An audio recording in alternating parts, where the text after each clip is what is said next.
Soha channel. Welcome to Soha channel.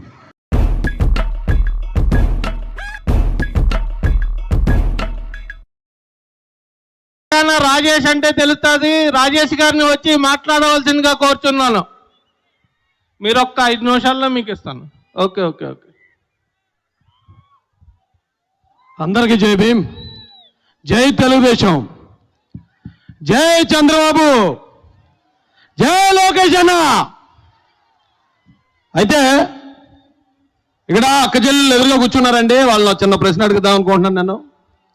ఇంకా మన అధినాయకులు నారా చంద్రబాబు నాయుడు గారు రావడానికి ఇంకా కొంత సమయం ఉంది కాబట్టి, అలాగే అతిరథ మహారథులైన తెలుగుదేశం మరియు జనసేన నాయకులు అందరికీ కూడా హృదయపూర్వక నమస్కారాలు తెలియజేసుకుంటూ, విచ్చేసిన మీ అందరికీ కూడా హృదయపూర్వక నమస్కారాలు తెలియజేస్తున్నాను. అక్క చెల్లెలు అడుగుతున్నానండి, ఏమా ఎవరన్నా మీ దగ్గరకు వచ్చి ఓ 10 గ్రాములు బంగారం కావాలా, 10 గ్రాములు వెండి కావాలంటే ఏం కోరుకుంటారు? బంగారం కోరుకుంటారు కదా. అదే 10 గ్రాములు బంగారం కావాలా, 10 గ్రాములు ఇత్తడి కావాలంటే బంగారం కోరుకుంటారు. 10 గ్రాములు బంగారం కావాలా, 10 గ్రాములు ఇనుము కావాలంటే ఇప్పుడు బాగానే చెప్తున్నారు. కానీ 2019లో ఆ ఎత్తడే లేకపోతే ఆ సత్తు ఏదైతే ఉందో దాన్నే కోరుకున్నాం మనం. కోరుకున్నాం, ఓకే. అయితే ఏంటి బంగారం ఏంటి, సత్తు ఏంటి అని మీరు అడగొచ్చు. ఇప్పుడు నేను కొన్ని విషయాలు చెప్తానండి నారా చంద్రబాబు నాయుడు గారి గురించి. ఇప్పుడు బంగారానికి సత్తుకి ఎలాగైతే రెండు కంపేర్ చేయలేమో, బంగారం కావాలా సత్తు కావాలంటే కనీసం 10 మంది కూడా ఇనుము కావాలని కోరుకోరు. 100 మంది బంగారం కావాలంటారు. కానీ ఇప్పుడు వచ్చేటప్పుడు పరిస్థితి సగం మంది అటు సగం మంది ఇటు ఉన్నట్టు కనపడుతున్నారు. ఎందుకో దీనికి కావాల్సిన కారణం ఏంటంటే, నారా చంద్రబాబు నాయుడు గారు ఉన్నారండి. ఆయన చంద్రబాబు నాయుడు గారిని ఆయన మీద 2019 ఎలక్షన్లో ఈయన ఎస్సీలను అవమానించాడు, బీసీలకు అన్యాయం చేశాడు, ఉద్యోగస్తులకు అన్యాయం చేశాడు అనుకుంటూ లేనిపోయిన అబద్ధాలతో మనల్ని వదలగొట్టారు. వదలగొట్టి తీరా ఈ జగన్మోహన్ రెడ్డి అధికారంలోకి వచ్చిన తర్వాత ఆయన చేసింది ఏంటయ్యా అంటే, చంద్రబాబు నాయుడు గారు ఎస్సీలకి 4 లక్షల మందికి ఎస్సీ కార్పొరేషన్ రుణాలు ఇచ్చారు. కానీ జగన్మోహన్ రెడ్డి గారు వచ్చి ఆ మొత్తం 27 పథకాలు రద్దు చేయడమే కాదండి, ఇప్పుడు దాదాపు 40 మందిని చంపించారు. ఇక బీసీల విషయం చూసుకుంటే బీసీ కార్పొరేషన్లు ఉండేవి, వాటిని జగన్మోహన్ రెడ్డి వచ్చాక నాశనం చేశాడు. అంటే ఇక్కడ బంగారాన్ని వదిలి మనం సత్తు అనే జగన్మోహన్ రెడ్డిని, నేను ఒకటే చెప్తాను, బంగారం అంటే నారా చంద్రబాబు నాయుడు గారు, ఆ సత్తు అంటే ఈ చెత్త. ఈ చెత్తను మనం ఎందుకు ఎన్నుకున్నాం అంటే, కేవలం దాని మీద రోల్డ్ గోల్డ్ పూత పూసి మనకు అమ్మేశారు. మీరు చాలా జాగ్రత్తగా గమనించండి. ఇప్పుడు ధైర్యవంతులు పులివెందుల పులి అని ప్రచారం జరుగుతుందండి. ఈ పులివెందుల పులి చంద్రబాబు నాయుడు గారిని అమాయకులుగా పిరుకోలుగా చిత్రీకరించడానికి ట్రై చేస్తున్నారు. నారా చంద్రబాబు నాయుడు గారి మీద బాంబు దాడి జరిగితే తుటిలో ప్రాణాపాయం తప్పించుకున్నాడు ఆయన.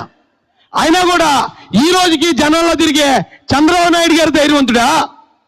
ఎక్కడో చిన్న ముళ్ళుగుచ్చుకుందని హైదరాబాద్ పారిపోయి అక్కడ మంచం మీద బెడ్డెక్కేసిన జగన్మోహన్ రెడ్డి ధైర్యవంతుడు. ఈ చంద్రబాబు నాయుడు గారిని ఆయన మీద లేనిపోయిన ఆరోపణలు స్టార్టింగ్ నుంచి చేసేటు. ఈ రోజుకి ఆయన్ని 53 రోజులు జైల్లో పెట్టినా, భార్యను అవమానించిన, వాళ్ళ కుటుంబ సభ్యులను అవమానిస్తున్నా, ఇప్పటికి ఇంకా చూశారు కదా KGF లో రాకీ బాయ్ వచ్చినట్టు వచ్చాడు హెలికాప్టర్ మీద. మీరు అందరూ చూస్తూనే ఉన్నారు కదా. KGF రాకీ బాయ్లో ఇప్పటికి ఇంకా ఎంటర్ అవుతూ ప్రతి మీటింగ్ లోనూ ఇదిగో నేనున్నాను ఈ జాతికి, నేనున్నాను ఈ రాష్ట్రానికి అనుకుంటూ మనందరికీ ధైర్యం చెప్తూ తిరిగే ఈ చంద్రబాబు నాయుడు గారి ధైర్యవంతుడా? బయటికి రావాలంటే పరదాలు కట్టాలి, చెట్లన్నీ నరికేయాలి. ఎందుకంటే చెట్ల మీదకి ఎక్కి అల్లూరు సీతారామరాజు గారి టైంలో బాణాలు వేసి చంపేస్తారటండి. చెట్లు ఉంటేని ఆ చెట్ల మీదకి ఎక్కేసి బాణాలు వేసేస్తారా? అందుకని చెట్లు నరికించేసి ఈ పరదాలు కట్టుకుని పోలీసు వారి నాటి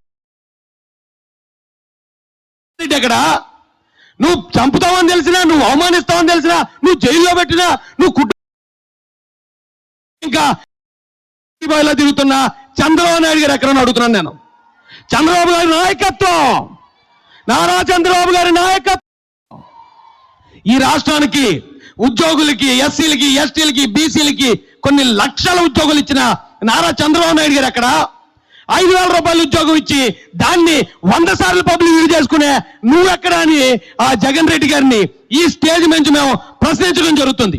చాలా జాగ్రత్తగా గమనించండి. ఆ సత్తు మీద బంగారు పోత పూసేస్తే మనం మోసపోయి ఓట్లేసి గెలిపించాం.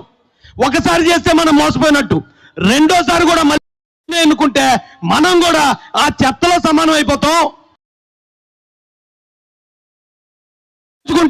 మన కుటుంబాల్లో మన భావితరాల భవిష్యత్తుని ఆయన బంగారం చేస్తాడని నేను మీ అందరికీ కూడా తెలియజేసుకుంటూ, విచ్చేసిన మీ అందరి జ్యోతుల నవీన్ గారికి హృదయపూర్వక ధన్యవాదాలు తెలియజేసుకుంటూ, ఒక్కసారి చెప్పండి మా Soha channel. Thank you for watching Soha channel. Please subscribe our channel and share and like our channel. దయచేసి మా ఛానల్ని సబ్స్క్రైబ్ చేయండి, మా ఛానల్ని లైక్ చేయండి, షేర్ చేయండి. Thank you for watching.